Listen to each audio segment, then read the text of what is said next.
우리가 사도신경에 보면 성도가 서로 교통하는 것과 이렇게 대목이 나옵니다. 이 사도신경은 알다시피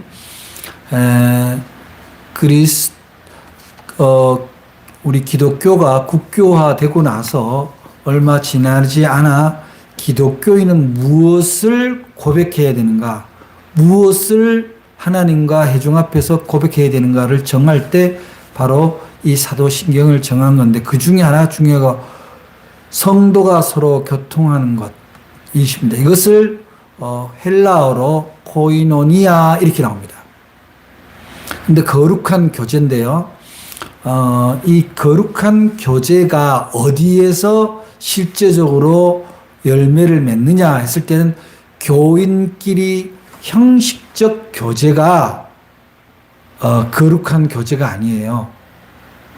코이노니아가 아니고, 예수 믿는 사람들은 누구나 죽게 하듯 주님을 대하듯 그런 교제, 그런 거룩한 교제예요.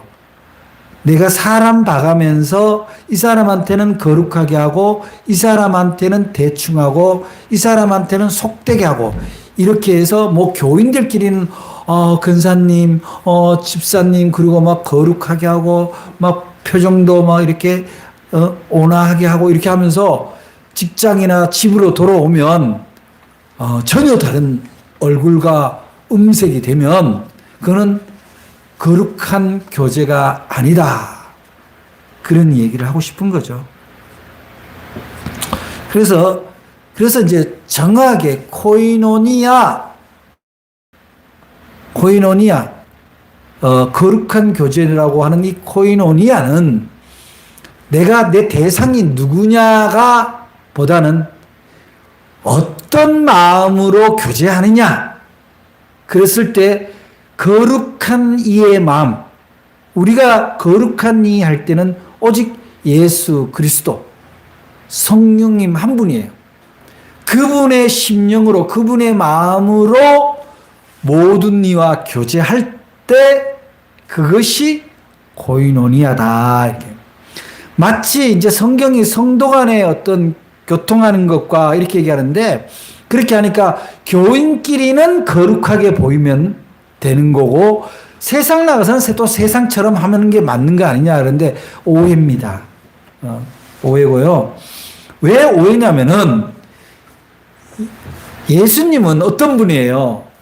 예수님이 우리에게 오신 것은 예수님 본인이 하나님의 본체시나 본체인 것을 취하지 아니하시고 가장 낮은 사람에게로 온 거거든요. 사람은 어떤 존재예요? 하나님의 말씀을 거역하고 선악을 지가 구별하겠다라고 선악과를 따먹고 에덴 동산에서 쫓겨난 그런 죄인이에요. 죄인. 인간은 그런 죄인의 몸으로, 죄인의 형태로 온 거예요. 그렇게 낮게 오셔서 우리와 교제를 하기 시작한 분이 예수 그리스도란 말이에요.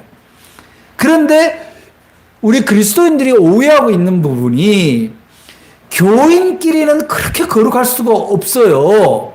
물론 친해지면 또 그 거룩이 어디 갔냐 그러고 서로 이상하게 익숙해지면 또 옛날 습관대로 교제하는 사람들도 종종 있습니다. 오해다.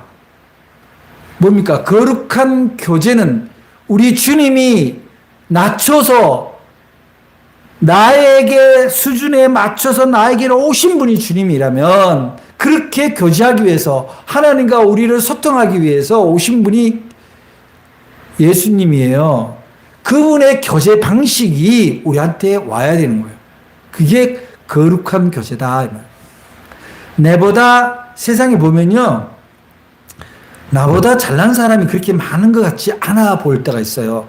저 사람들은 뭔가 조건이 좋아서 이렇게 나보다 더 잘 된 것 같고, 그러니까 남이 잘 된 거 보면은 하나님이 저 사람한테 복 줬다라는 생각보다는 저 사람이 미리 갖고 있는 다른 특수한 조건이 있었을 거야.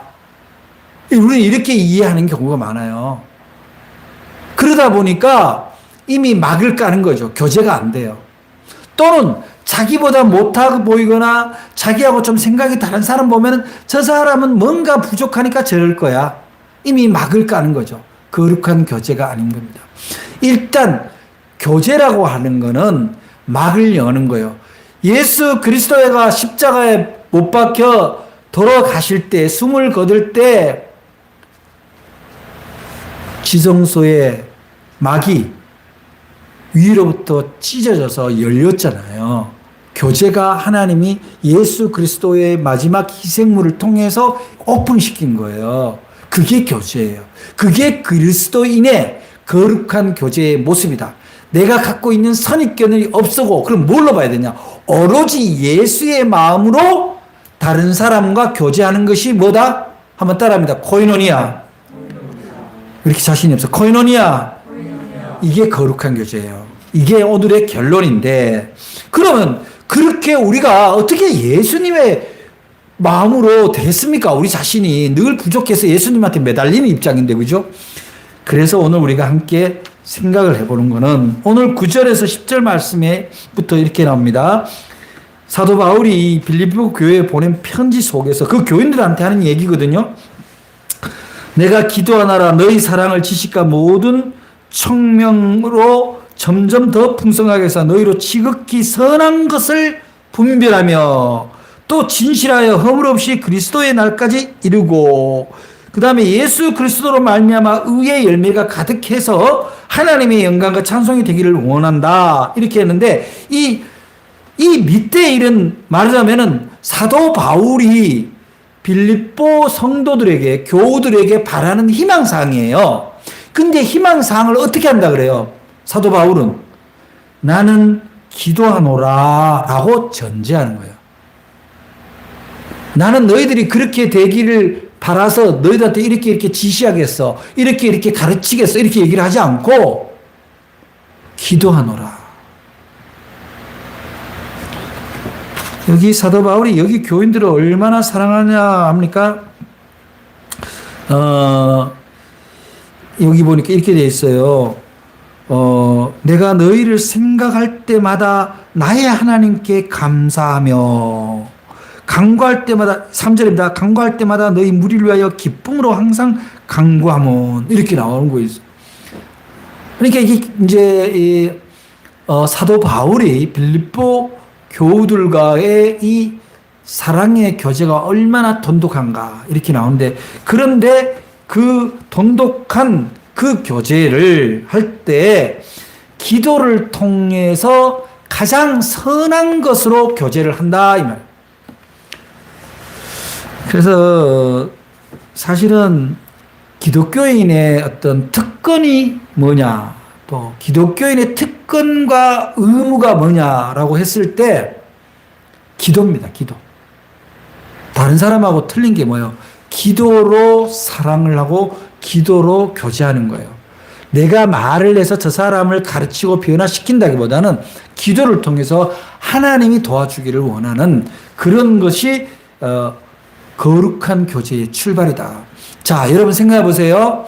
여러분이 마음에 합하고 마음에 드는 사람만을 위해서 기도합니까? 그거는 누구나 하는 거예요.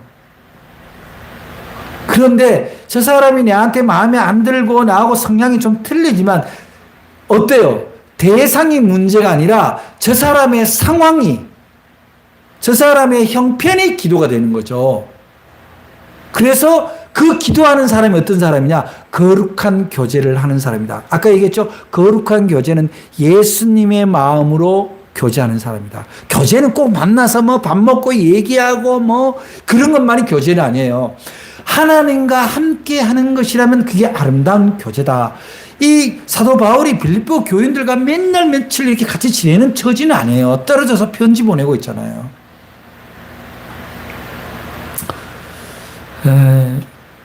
그래서 사실은 기독교인의 아름다운 교제, 거룩한 교제는 누군가를 위해서 기도하는 것이 가장 크다. 가장 아름다운 교제다. 나는 교제가 풍성한 사람인가 기독교인들한테 물었을 때 나의 기도 수첩에 나의 기도 제목에 얼마나 다양한 사람들이 있느냐가 그 사람의 기도의 영역을 거룩한 교제의 폭이 나타나는 겁니다. 어떤 목사님이 목회를 열심히 하고 교인들을 참 사랑을 해서 늘 교회 안에서만 이렇게 생활을 하는데요.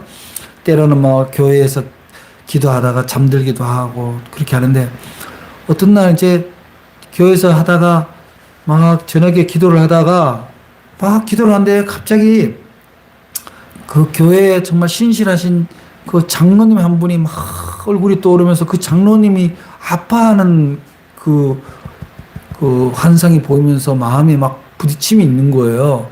그래서 이 장로님한테 무슨 일이 있나? 그러자마자 그렇게 밤에 갈 수는 없고 그러니까 아침이 이제 되자마자 그 장로님한테로 갔어요. 근데 그 장로님이 한의원을 하는 장로님인데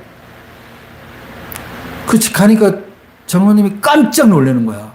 아유 목사님이 어쩐 일이시냐고 이 시간에. 그러니까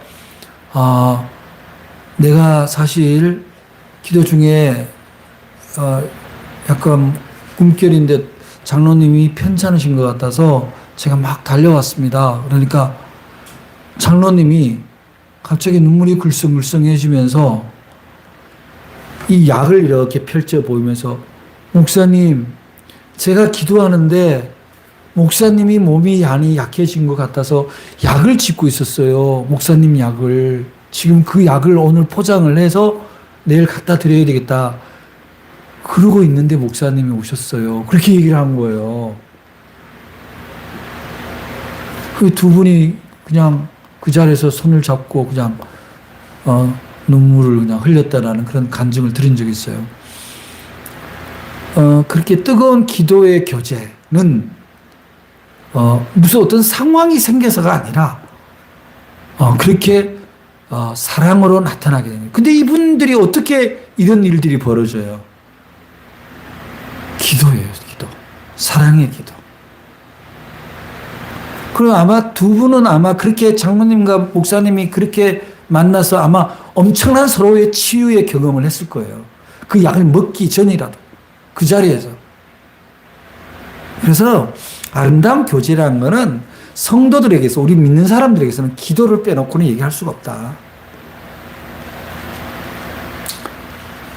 어느 교회 집사님이 친한 원래 또래끼리 이렇게 친한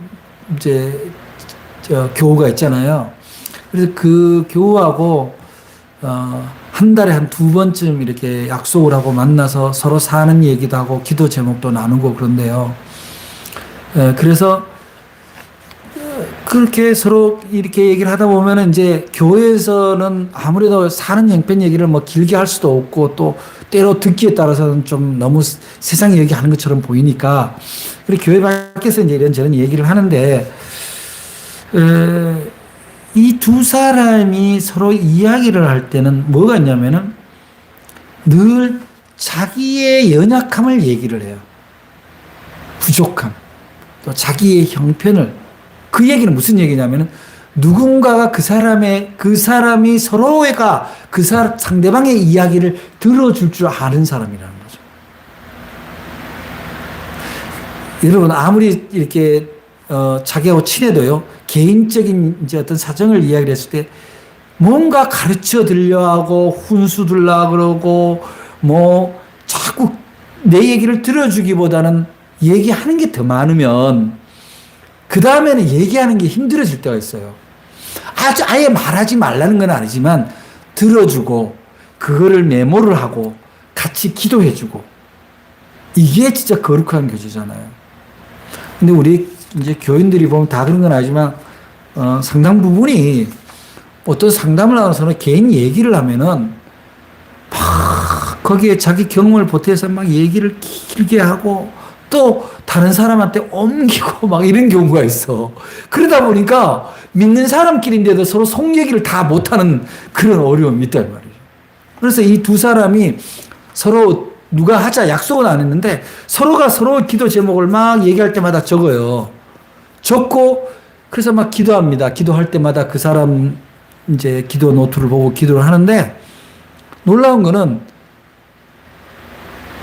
그것이 지나고 몇 달이 지나고 혹은 1년이 지나고 그 기도 수첩을 뒤로 다시 돌아보니까 90% 이상이 다 응답받았다는 거예요. 하나님이. 90%. 그래서 놀라운 교제죠. 그래서 우리 거룩한 교제, 아름다운 교제의 구심에는 뭐가 있다? 기도가 있다. 그 기도의 중심에는 예수님의 마음, 성령님이 있는 거죠. 그것이 거룩한 교제입니다. 오해하지 마세요. 교인끼리 교제가 거룩한 교제가 아니라 예수님의 마음으로 기도하는 것이 거룩한 교제인데, 빌립보서 8장 이제 오늘 좀 1장 8절에 보니까 이렇게 나와요. 내가 예수 그리스도의 심장으로 이렇게 나와요. 너희 무리를 얼마나 사모하는지 하나님이 내 증인이 된다. 그러니까 이 거룩한 교제에는 보니까 예수님의 심장이라. 여러분 심장은 뭐예요? 그야말로 사람이 살아있게 하는 에너지가 피가 공급되고 사람의 맥박을 살려주는 것이 심장이잖아요. 그렇다면은 이제 이 심장이라고 얘기하는 게 여기도 은유적인 표현이죠. 내 생명을 다해서 그런 얘기예요. 내 생명을 다해서. 그러니까 사도 바울이 빌립보 교인들을 얼마나 사랑하냐면 자기 생명을 다해서 그야말로 또한 예수가 우리를 위해서 생명을 던진 것처럼 내가 너희를 사랑한다. 그런 얘기죠. 그래서 우리가 누군가를 교제를 한다는 것은 그런 예수 그리스도의 심장, 내 것을 내놓을 각오가 되어 있는 심장, 그 심장으로, 하트로 사랑하는 거죠. 그 하트가 뭡니까? 네가 사는 일이라면 나의 손해는 내가 기꺼이 감수하겠다라는 희생의 마음이죠.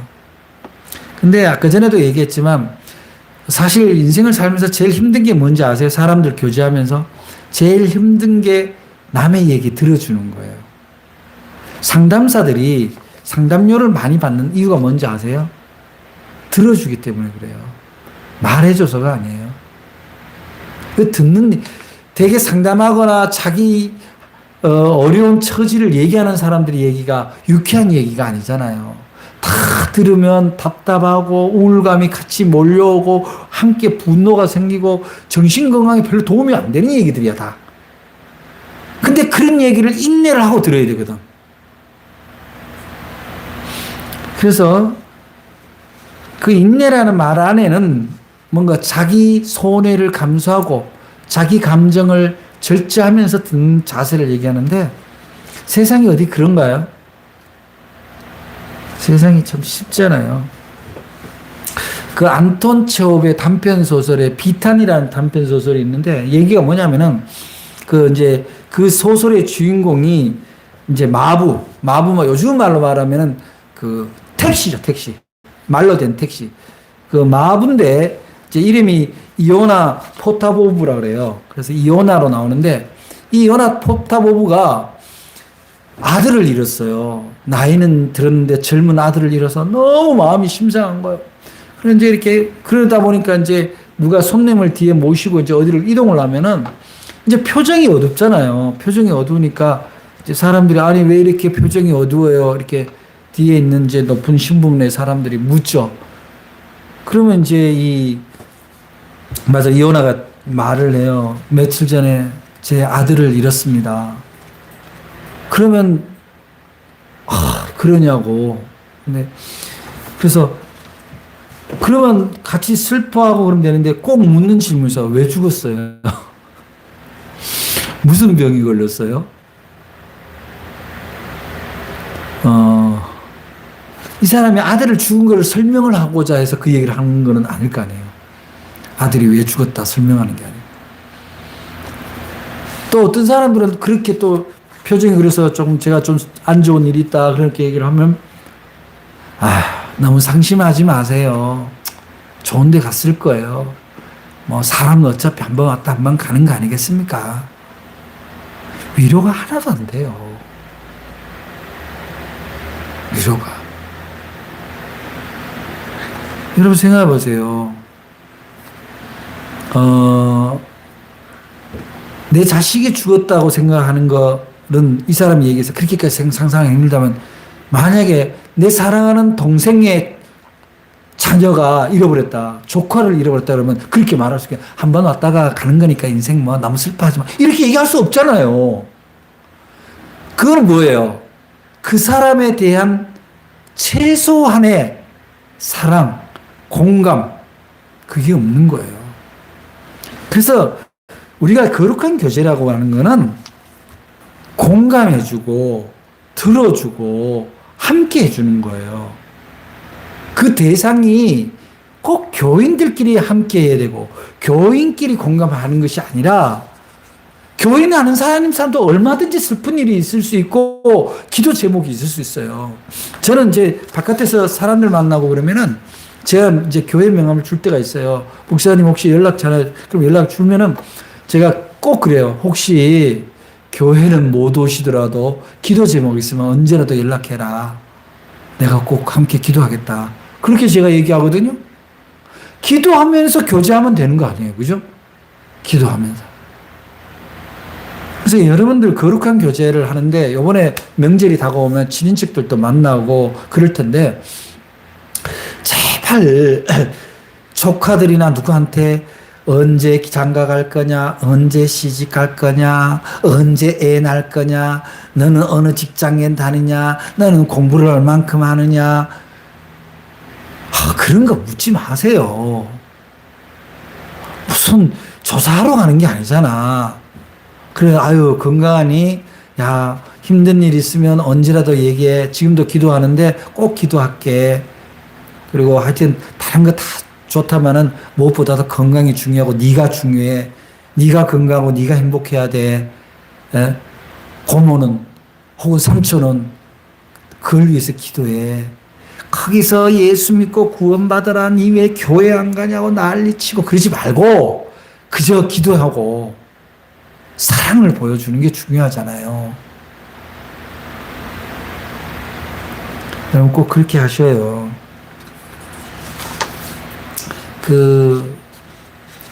미국이 아니라 아메리카 중남미, 그러니까 멕시코 쪽, 뭐 캘리포니아나 멕시코 쪽 이쪽으로 이렇게 중간 지대에는 어떤 나무가 많이 이제 자라냐면은 그 스퀘어 나무라 그래서 엄청나게 큰 나무예요. 그 키가 자라면 거의 90m 이상, 100m 가까이 최장으로 자라요. 그러면 뭐 저기 롯데월드 타워 있잖아요. 송파에. 거의 뭐 그 정도로 나무가 자란다는 거죠. 그래서 그 나무가 어떻게 하면, 그런데 그 나무가 보면은 혼자 있는 경우가 없어요. 혼자 이렇게 동떨어진 데는 다 키가 작아. 신기해요. 같이 있는데 키가 다 같이 크는 거예요. 그래서 사람들이 유심히 해서 이렇게 이제 비가 많이 올 때 이럴 때 이렇게 뿌리 쪽을 이렇게 들여다보면은 뿌리가 이 땅 밑에 뿌리가 서로가 서로를 이렇게 감아서 마치 동물처럼 서로의 뿌리를 감고 있어요. 감아주고 있어요. 그래서 난 그런 거 보면 이 하나님이 이 식물에도 상고를 주지 않았나 생각하는 거를. 그러니까 그 나무들이 태풍이 불어도 이 뿌리가 서로를 이렇게 딱 올가매고 딱 서로 이렇게 얽혀서 딱 붙들어주고 있기 때문에 서로가 흔들리지 않는 거예요. 그러니까 자라는 거예요. 근데 띄엄띄엄 있는 것들은 다 죽어요. 심한 태풍이 오면 나무가 그냥 잡혀져. 크니까. 그래서 우리가 거룩한 교제, 아름다운 교제를 한다는 거는 함께 하는 거다. 함께. 여러분, 올 가을에는요, 함께 해서 행복한 열매를 맺으시기 바랍니다.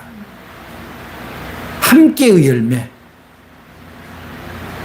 그거는 무엇이 전제되냐면, 나의 양보가 전제돼야 돼요. 그게 코이노니아예요. 그게 거룩한 거예요. 여러분 생각하세요. 거룩한 교제에서는 주께 하듯인데, 주께 얘기하고 주님과 얘기하고 주님과 같이 있는데, 주님 가만히 계셔보세요. 내 얘기 들어보세요. 아이 참. 그리고 자기 얘기만 할 수 있겠냐고요. 그렇지 않아요. 그러니까 무엇이든지 우리는 내가 내려놓을 준비하고 들을 준비하고 함께할 준비가 바로 거룩한 교제, 아름다운 교제의 중심이 되어야 된다. 그런 생각은 다 하죠. 우리가 서로 함께하는 생각은 하는데 중요한 거는 뭐냐면 오늘 7절 말씀을 볼까요? 7절 말씀에 보면은 그 하반부에 보면은 너희가 다 나와 함께 은혜에 어떻게 하는 사람? 참여한 자가 됨이라 이렇게 나와요. 그러니까 알기는 알아. 아유 오늘 목사님 말씀 듣고 성경 보니까 정말 그렇게 해야 되겠구나. 그런 게 좋은 거구나 아는데 실천이 없어. 행동이 없어. 함께하는 사랑이 없어. 거룩함이 없어. 그러면 아는 것에서 끝나요. 여러분 세상에 많은 사람들이 기독교인을 볼 때 뭘 보겠어요? 기독교인을 볼 때 그 사람의 말을 보는 게 아니라요 행동을 보는 거예요. 그 사람이 아는 걸 보는 게 아니라 그 사람의 삶을 들여다본다 이 말이에요.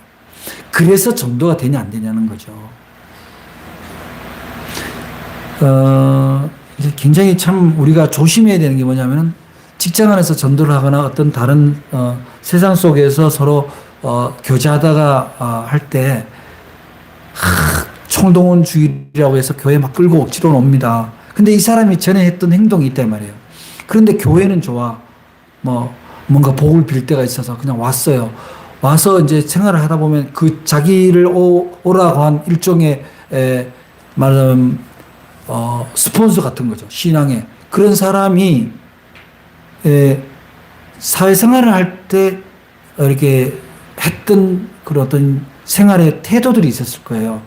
그 먼저 신앙생활에서 자기를 전도한 사람의 어떤 생활의 양식이 있단 말이에요. 그리고 그 사람이 어디까지가 용납이 되었는가. 이를테면 괜찮아. 담배 한 대 태워. 괜찮아. 오늘 그냥 좀 놀다가 그리고 계사 안에서도 자기 이기적인 걸 주장하고 자기 변명을 많이 하던 사람이라 그러면 이 사람은 교회를 다녀도 그렇게 해도 되는 줄 아는 거죠. 그거는 그거고 이건 이거로 이렇게 한단 말이에요. 그래서 우리가 전도를 하더라도 교회를 억지로 끌고 올 수는 있지만 그 한 사람에게 내가 끼치는 영향은 엄청나게 큰 거예요. 내가 함부로 나의 거룩한 삶을 성경과 그리스도에 입각하지 않고 내가 판단해가지고 이런 정도는 괜찮아라고 해버린 것이 그 사람도 그렇게 하게 되는 거죠.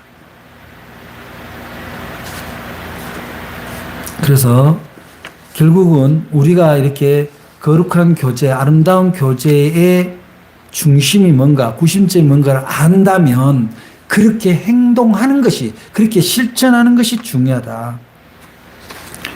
그래서 그 실천하는 것의 중요한 내용이 뭐냐면은 이제 사람을 대할 때 우리 인간은 그렇잖아요. 관계의 존재잖아요. 관계. 나 혼자서는 살 수가 없다고요. 우리가 잘 아는 대로 그 마르틴 부퍼의 소위 나와 너라는 책에서 인간관계라고 나오는데 여기서 어떤 이야기를 하냐면은 사람들의 인간관계는 크게 세 부류로 나눠지는데 하나는 그냥 무생물적, 무생명적 관계예요. 어떤 대상이 나의 이용의 대상일 뿐이에요.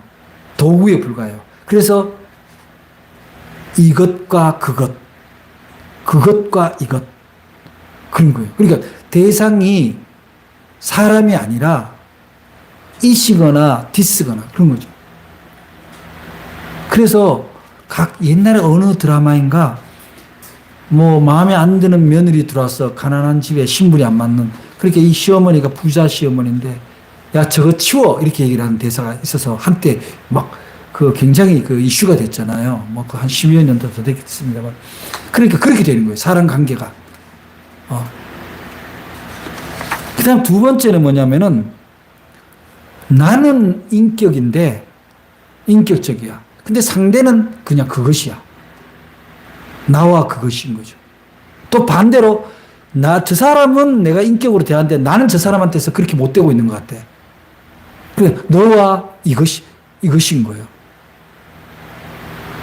이런 관계는 뭐예요? 서로 소통이 안 되는 거예요. 내가 누군가가 상대가 나를 인격적으로 대해주고 있는 거를 내가 못 느끼고 있다면, 그걸 어떻게 사람의 관계가 형성이 되겠어요? 그렇잖아요. 뭐, 요즘은 어떤지 모르겠는데, 고부간의 어떤 문제들도 그래요. 그 시어머니는 시어머니의 시대와 문화가 있다, 이 말이에요. 그러면 시어머니의 문화를, 그것으로 보는 게 아니라, 그분의 삶, 내 남편을 키워준 그분의 삶으로 어느 정도라도 받아들인다면은, 뭐, 시어머니를 요즘 같이 사는 고부간이 얼마나 있어요. 뭐, 어느 정도를 그냥 인격적으로 불쌍하게 바라보고, 아, 저분이 저 시대는 저렇게 살아서 저런 마음밖에 없구나. 불쌍하게 바라보고 좀 기다려주고 양보해주는 거. 이게 뭐예요? 나와 너의 관계거든요. 인격적 관계가 형성된 거예요. 며느리에게 시어머니도 마찬가지죠. 피 한 방울 안 섞인 귀한 딸이, 남의 집에 딸이 우리 집에 와서 우리 집에 충성을 다하고 효를 다한다는 게 어떻게 가당이나 하나요? 불가능해요. 그렇게 하는 게 이상한 거야. 그래서 결국은 고부간의 문제도 서로 사랑의 관계가 되려면은 어떻게 돼요? 서로가 인격적인 나와 너의 관계가 형성이 돼야 된다. 나는 인격적인데 상대방을 인격으로 안 본다든지, 상대방은 인격인데 내가 저 사람한테 열려져 있지 않다든지, 이런 것들은 인간관계에 있어서 올바른 관계가 형성할 수 없다. 그래서 이 마틴 부버는 내가 누군가를 인격으로 믿어주고 누군가가 나를 인격으로 대해준다면 이 관계가 향상될 수 있다. 그런데 단서가 생겨요. 사람이 서로를 영혼으로 받아들이는 영적인 교제를 하는 데 있어서 내가 머리로 저 사람을 인격적으로 받아들여야지 한다고 되는 게 아니다 이 말이에요. 여기에 딜레마가 있는 거예요. 그래서 뭐가 필요합니까? 신앙이 필요한 거예요. 그리스도의 영이 필요하다 이 말이에요. 근데 한 사람이 그리스도의 영이 들어오면 놀라운 거는 내가 저 사람이 나한테 인격적으로 대하지 않는 것 같은데도 그리스도의 영은 특징이 뭡니까? 공간을 초월한다는 거예요. 물질을 초월한다는 거예요. 사람을 초월한다는 거예요. 시간이 걸릴 뿐이지 그 사람이 나에게 다시 인격적으로 돌아오게 돼 있다. 중요한 것은 내가 그리스도의 영으로 상대방을 인격적으로 교제하고 있냐는 거죠. 제발 중요한 게 생각해야 되는 거는, 우리 예수 믿는 사람들이 조심해야 되는 거는, 종교를 가지고 정치적인 성향을 가지고 사람을 인격화 비인격화 하는 거는 하면 안 돼요. 예수님이 병자를 고치고 귀신을 쫓았던 사람들이 예수님을 잘 믿어서가 아니에요. 그 상황이 어려우니 거기에 생명을 부려주신 분이에요. 우리도 그 점은 닮아야 돼요. 그래서 하나님께 영광 돌리게 될 때 그 새로운 구원을 맛본 사람이 이것이 어쩜 일이냐 할 때는 예수 그리스도로 말미암아 내가 너를 그렇게 교제할 수 있었다라고 고백할 때 그 사람은 변화되는 거죠. 그래서 우리가 이제 거룩한 교제, 아름다운 교제의 중심에는 제일 중요한 것이 말하자면 기도로 교제를 여는가 문제, 그 다음에 예수님의 심장으로 여는가 문제, 그리고 세 번째가 바로 그야말로 실천할 수 있느냐 이런 문제인 거죠. 그렇게 했을 때 여러분들은 그야말로 코이노니아의 삶이 여러분의 삶을 좀 더 평안하고 풍성하게 바꿔줄 거예요. 얼핏 보면 손해보는 것 같지만 결국은 나의 그러한 얼마간의 인내와 희생으로 말미암아 누군가가 나에게 평화로 다가오게 된다. 그것은 교인이다, 교인이 아니다를 넘어서는 초월적 사랑입니다.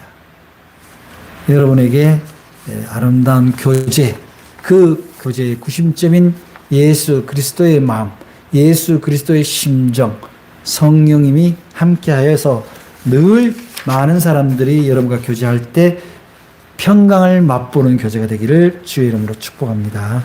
기도하겠습니다. 하나님 감사합니다. 오늘 말씀 가운데